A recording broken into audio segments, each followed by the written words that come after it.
안녕하세요. 디브리핑의 문호준. 이지영 기자입니다. 네, 반갑습니다. 네. 네, 네. 앞서 썸씽 소개해 주셨는데, 네. 저 되게 재밌게 들었어요. 정말요? 네, 랩 좋아하신다고. 아, 네, 랩 네, 좋아합니다. 랩. 네, 저도 되게 좋아해서, 네. 한때 한 2년 정도 랩에 굉장히 빠져 있었던, 빠지셨어요. 그래서 온라인 앨범도 내고 막 그랬던, 앨범을 직접 내셨었나요? 근데 한번 뭐, 나중에 같이 한번 들어봐야 되겠는데요? 그쵸. 흑역사를 또 이렇게 나중에 한번 밝혀드리도록 하겠고요. 시간이 많지 않으니까 네. 오늘 주요 이슈들 한번 보겠습니다. 빠르게 넘어가도록 하겠습니다. 지난 한 주 동안 이 시장에서 주요 이슈들을 한번 살펴볼 텐데요. 네. 참고하셔야 되는 부분은 제가 이 자료를 오늘 오전 중에 좀 작업을 했기 때문에 약간 그 사이에 변동이 있었을 수도 있습니다. 감안 부탁드리겠고요. 먼저 주간 주요 시황입니다. 이 시가총액 상위 쪽에서 보면 비트코인이 일주일 단위로는 10%, 지금은 더 올랐습니다. 네. 네.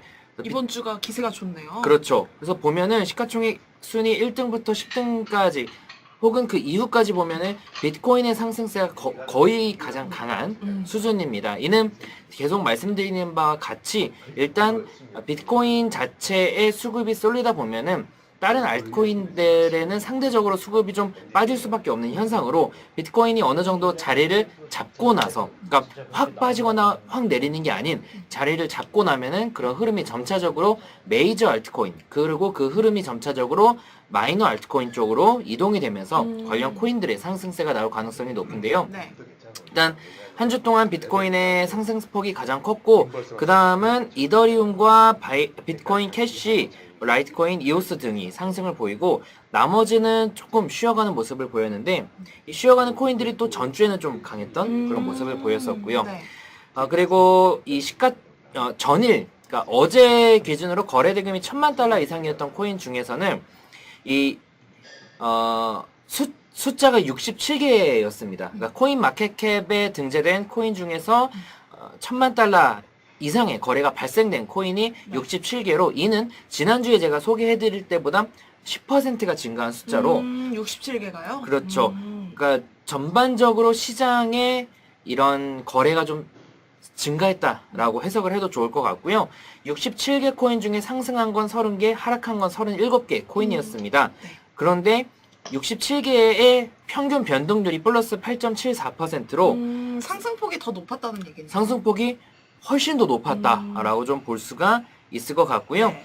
그렇기 때문에 상승 코인들의 평균 상승률이 25%, 하락 코인의 평균 하락률은 마이너스 5%로 하락 코인들의 사실 큰 의미를 둘 필요는 없는 그런 한 주였습니다. 네. 상승했던 코인들을 보면은 뭐 여기 사실 첫 번째 코인은 너무나 마이너한 코인으로 좀 네. K캐시로 좀 그렇습니다. 좀 넘어가고요. 네. 눈에 띄는 건 아크블럭은 지난주에 소개해드렸죠. 네. 근데 또다시 상승폭을 키우면서 탑3에 이름을 올렸고, ABBC 코인도 그렇고요. 솔브케어, 그리고 링크아이, 비트코인 골드, 비트코인, 오미세고, 트루체인이 주간 상승폭이 가장 큰 코인들 이름을 올렸고요. 네. 하락폭이 가장 큰 코인은 베이직 어텐션 토큰부터 BAT 토큰이네요. 그렇죠. 네. 블럭클라우드, 기프터, 맥시마인 코인, 레이븐 코인 등등인데, 여기 있는 맥시마인 코인, 레이븐 코인 아마 그동안 상승 탑 코인에서 많이 보셨을 겁니다. 밑에 있는 람다도 그렇고요. 네. 이는 시장 자체가 어느 정도 오르면 쉬어가는 그런 횡보 장세이기 때문에, 순환매 장세이기 때문에 이런 형태를 띠고 있다라고 보셔도 좋을 것 같고요. 네. 뭐 가장 쉬운 투자 방법 중 하나는 오히려 이런 장세에서는 많이 빠진 코인이 많이 오르기 때문에 네. 그런 식으로의 접근도 가능할 것 같습니다. 밑에를 쳤으니까 곧 올라갈 거라는. 그렇습니다. 계산이네요. 네, 시장 자체가 연속성이 없고 아직은 이렇게 위아래로 움직이는 변동이 시장이기 크기 때문에 때문에. 그렇다고 볼 수가 있겠고요.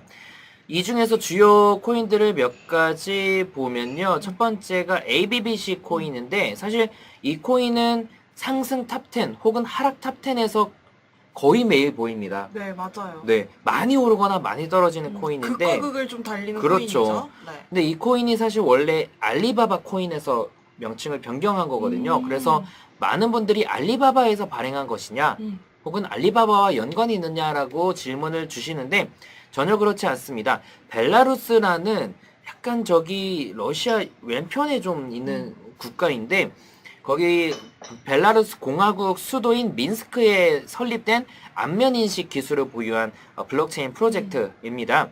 알리바바 투자나 아니면 업비트 상장 뭐 그 외에도 상당히 많은 루머들이 존재했는데 다 루머로 밝혀졌고요. 결국 루머죠. 네. 네. 재미있는 건 근데 시가총액 순위가 무려 49위입니다. 굉장히 높은데요. 그렇죠. 네. 생각보다 높고요.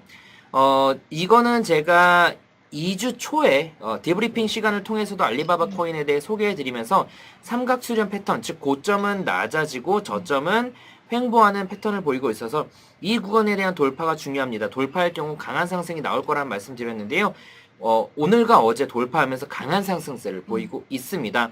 이처럼 제가 아직까지는 암호화폐를 분석할 때 차트 기반의 분석을 많이 하는데 네. 상당히 잘 맞아요. 어쩔 수 없는 게 주식은 이런 차트 분석이나 아니면은 뭐 펀더멘탈 실적이나 그 외에 뭐 트럼프의 말 한마디나 분석할 만한 게 너무 많은데 네. 암호화폐는 분석할 만한 게 별로 없어서 적기 때문에 이 분석할 만한 요소 하나, 그 중에 하나인 차트 분석이라는 중요도가 훨씬 더 높아지는 그래서 주식보다는 차트가 더 잘 맞는다라는 부분인데요. 앞으로도 이런 기반으로 좀 많이 말씀드리는 부분을 잘 보고 대응을 해주시면 좋을 것 같고요. 네. 두 번째는 지난주에도 소개해드렸던 아크블록입니다. 아크블록 같은 경우는 지난 한 주 동안 거의 하루도 빠짐없이 오른 세를 보였습니다. 계속 쭉 상승세를 보였나요? 그렇죠. 네. 아크블록은 또 대표적인 3세대 코인 중에 하나이고요. 개방형 그 연결을 해주는 역할을 하고 있습니다. 엘뱅크나 OKX, 빗썸 등 메이저 거래소 네. 그렇게 상장되어 있고요. 제가 이것도 디브리핑 시간을 통해서 270원 부근에서는 매수 가능하다라는 부분을 270원 부근에서 말씀드렸는데 그 이후로 지속적인 반등을 하고 있는 상황으로 당시가 지지라인이었고 지금은 흔히 말하는 쌍봉 전 고점과 같은 가격입니다. 그래서 이 구간에 대한 돌파가 중요하고 일단 1차적 목표가는 지금이라고 볼 수가 있겠고요. 돌파 시에 보다 강한 상승을 기대할 수 있는데 시장 자체가 연속성은 조금 부족하기 때문에 일단은 혹시 보유 중이시라면은 비중 조절이 좀 필요한 시기라고 생각이 되고 있고요. 아그렐로 같은 경우는 사실 추천이라기보다는 지난 한 주 동안 이슈가 있었던, 그러니까 상승했다가 떨어지는 그런 이슈가 있었던 코인이라 가지고 나왔는데 에스토니아에서 시작한 블록체인 프로젝트입니다. 네. 에스토니아가 뭐 블록체인의 성지다, 그쵸. 뭐 이런 얘기가 네. 들리잖아요. 그래서 거기서 시작한 프로젝트인 만큼 좀 더 관심을 가지고 있고 비즈니스에 적합한 스마트 컨트랙트 솔루션을 개발하는 그런 프로젝트입니다. 특징이라면 법적이나 코딩 기술 필요 없이 사용자가 스마트 계약을 생성하고 관리할 수 있는 AI 기반 솔루션을 제공한다는 점인데요. 이것도 예시로 좀 보여드리자면 지난 4월 초중순에 역배열로 전환이 됐습니다. 오, 네. 네, 역배열이라는 것은 장기 이평선 아래로 중단기 이평선이 떨어지는, 그러니까 장기적 추세보다 단기적인 추세가 좀 더 하락세가 커졌다는 것을 의미하는데 이런 경우는 보통은 추가적인 하락을 합니다. 그래서 아그렐로 같은 경우는 전저점 구간이 지금 최근 저점이고요. 네. 이런 알트코인들에 투자를 하신다면 다시 전 그 지지선이었던 2,500 사토시를 돌파할 경우 매수가 가능한데 왜 DLT를 가져왔냐면 다른 알트코인들 중에도 이런 패턴을 보이는 것들이 있을 텐데요. 이런 패턴에서는 이런 역배열 전환된 가격대를 재돌파한 다음에 그 당시에 접근하는 게 안전하다라는 거를 좀 예시를 들어드리고 싶었습니다. 약간 차트를 보여주기 위해서 조금 그렇죠. 가져온 성격이 있네요. 네, 맞습니다. 뭐 혹은 지금 밑에 잡아드린 파란 선만 이탈하지 않은 반등을 할 수도 있고요. 네. 이번에는 이제 비트코인 가격에 대해 얘기해 드릴 텐데요. 네. 비트코인 가격에 대해서는 연초, 특히나 4월 1일부터 상당히 강조드린 가격대가 제가 6,000달러입니다. 그래서 6,000달러까지는 쉽게 올라갈 거라는 말씀을 매일 드렸는데요. 일단 6,000달러를 최근에 돌파하는 모습을 보였습니다. 그래서 사실 지난주에도 DNL 시간에 말씀드렸지만 일단은 6,000달러에 대한 지지가 필요하다. 그리고 제가 6,000달러까지는 1차, 2차, 3차에 대한 목표가를 잡아드렸지만 6,000달러를 돌파한 시점에서 딱히 제가 목표가를 잡아드리기보다는 손절가를 잡아드리는 게 맞을 것 같고요. 손절가는 제가 여기 파란 선으로 그려드린 것처럼 6,000달러 그리고 5,600달러 5,000달러라고 보실 수가 있겠습니다. 여기서 말씀드리는 손절가는 해당 가격을 이탈할 경우에 비중을 축소한다라고 보시면 될 것 같습니다. 네. 오늘은 간단하게 이렇게 넘어가도록 하겠고요. 지난주에 소개해드린 코인과 또 오늘 소개해드릴 코인을 말씀을 드릴 텐데요.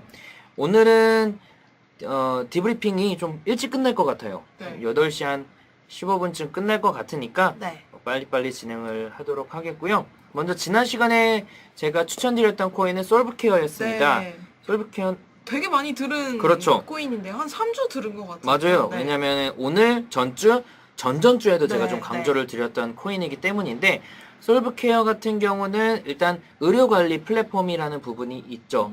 헬스케어 영역에서도 암호화폐에 대한 블록체인에 대한 중요도가 좀 높아지고 있어서 이거는 뭐 저도 그런 것 같아요. 저도 지금 봄철이 와서 알러지가 갑자기 생겼는데 네. 너무 이 알러지가 심해서 어제 병원에 방문했더니 의사 선생님이 알러지다 나가세요 그러더라고요. 그래서 전 어벙벙하게 나갔죠. 근데 나가서 약을 타고 보니까 내가 무슨 알러지지를 모르겠는 거예요. 그래서 네. 돌아가서 간호사분께 여쭤보니까 잘 모르시더라고요.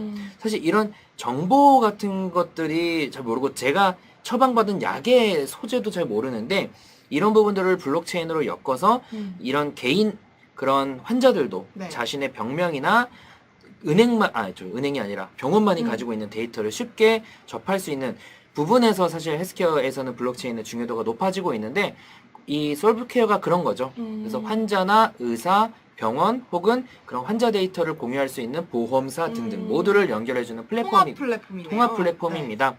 근데 제가 작년 말부터 또 강조드린 부분이 2019년은 상용화의 한 해가 될 거다. 그렇죠. 네. 왜냐면 2018년까지만 해도 상용화보다는 블록체인 암호화폐 가격의 가격 상승 요인 중 가장 중요한 게 뭐냐면 CEO예요. 네. CEO가 얼마나 SNS를 잘하냐. SNS 파워. 그렇죠. 네. 사실 그게 제일 중요했습니다.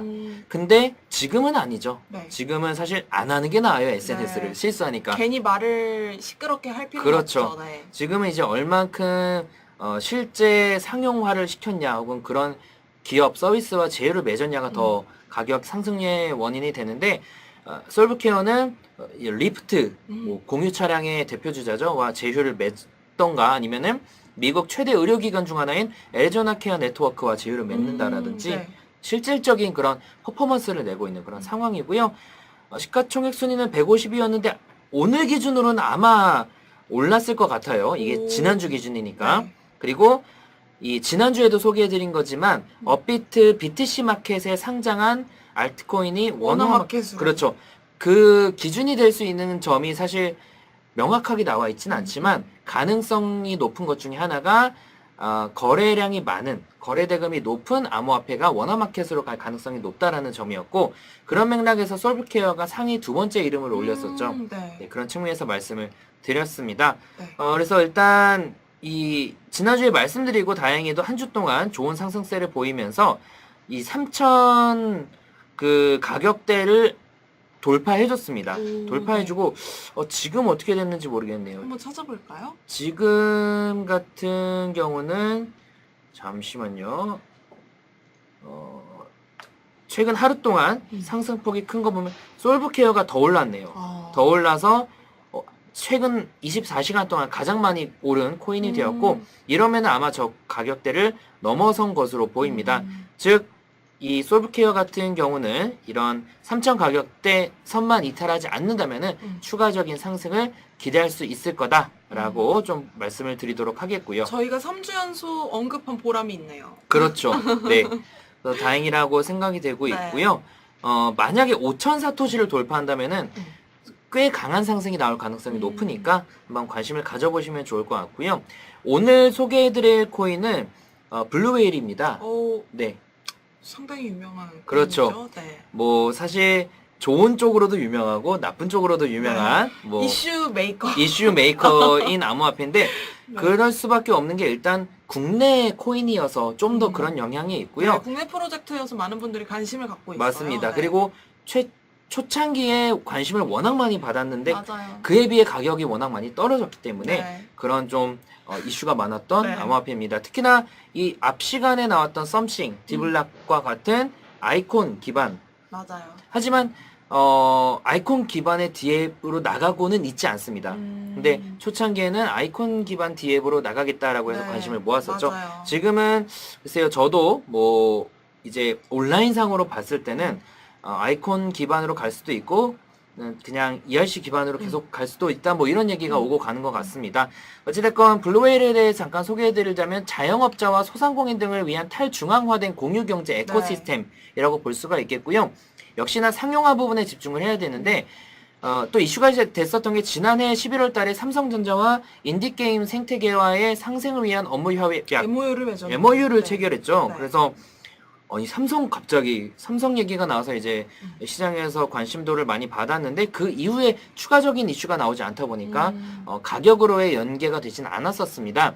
하지만 최근에 또 언론에 나온 공시가 된 부분이 2019년 5월에 삼성전자 갤럭시 스마트폰 시리즈에 특화된 인디게임 평가 앱이 곧 출시할 것이다 라고 예고를 했습니다. 그래서 다시 한번 관심을 받았고 이어서 5월 8일에 비트렉스에 정식으로 상장을 했죠. 네. 그래서 지난주에도 말씀드렸지만 비트렉스 그리고 업비트와의 그런 상장 연계 가능성이 매우 높기 때문에 비트렉스에 상장한 코인에 대해서는 업비트에 상장할 것이라는 희망을 많이들 가지십니다. 100%는 아니지만 그래서 그런 부분에 대한 관심도를 가지는데 즉 투자 포인트라면은 우리나라 대기업과의 협업 과 그리고 메이저 거래소로의 상장에 좀 주목을 하면 좋을 것 같고요. 네. 그리고 다만 투자 관점에서는 현 구간에서의 접근도 나쁘진 않지만 좀 보수적으로 잡고 최대 140원까지 그래서 180원과 140원까지의 분할 매수 관점에서 접근을 해보시면은 크게 부담 없이 접근이 가능할 것 같고요. 소셜 세이브님께서도 말씀 주셨지만 블루웨일 고문의 삼성전자 고위 임원분이 맞아요. 그쵸? 저게 사실 초반 프로젝트가 네. 주목받는 이슈 중에 하나였어요. 그렇죠. 네. 어드바이저가 누구냐도 중요했던 네, 당시에는 그게 굉장히 중요했죠. 요소였죠. 네. 지금은 조금 감소하긴 네, 했지만 네, 네. 그래서 뭐 그런 부분에 대해 특히나 이제 또 가격도 많이 떨어졌고 삼성이나 혹은 클레이튼, 카카오와 관계를 맺은 프로젝트들 저희 DVIP 1기에 참가한 뭐 코스모나 콘텐츠 프로토콜도 그렇지만 그런 프로젝트와도 비슷한 이슈입니다. 즉 국내 대기업과의 연계 플러스 업비트나 비트렉스의 상장 이슈. 네. 하지만 가격이 많이 떨어져 있던 과 비슷한 케이스이기 때문에 블루웨일도 한번 일단은 현 시점에 조금 보수적이긴 하지만 관심을 가져보시면 괜찮을 것 같다라는 말씀까지 전해드리고 마치도록 하겠습니다. 네, 이 한마디만 또 짚어주면 좋을 것 같은데 제임스 유님께서 관심 있게 보라고 그러니까 디브리핑 시간에 짚어줬던 코인들이 대부분 잘 올랐다고. 떨어진 것도 있는데 떨어진 거는 그래도 제가 먼저 공지를 해드리긴 했습니다. 네. 추가 하락 가능성이 있으니 좀 매도하시는 게 좋다라는 식으로 저도 100% 맞힌다면은 제가 아마 쇠고랑 차야 될 거예요. 왜냐면 제가 위험하죠. 그렇죠. 네. 100% 맞추면은 제가 사전 정보 없이는 100% 맞추기 힘듭니다. 그래서 틀릴 때도 있지만 그 부분 감안하시면서 이제 참고용으로만 듣고 이제 투자에 도움을 받으시면 좋을 것 같습니다. 그래서 네. 팔으셨다고. 네, 감사합니다. 네. 그러면은 오늘 디브리핑 시간은 여기까지 마치도록 하겠습니다. 네, 4부 이어서 뒷설 시간 시작하겠습니다. 감사합니다. 네.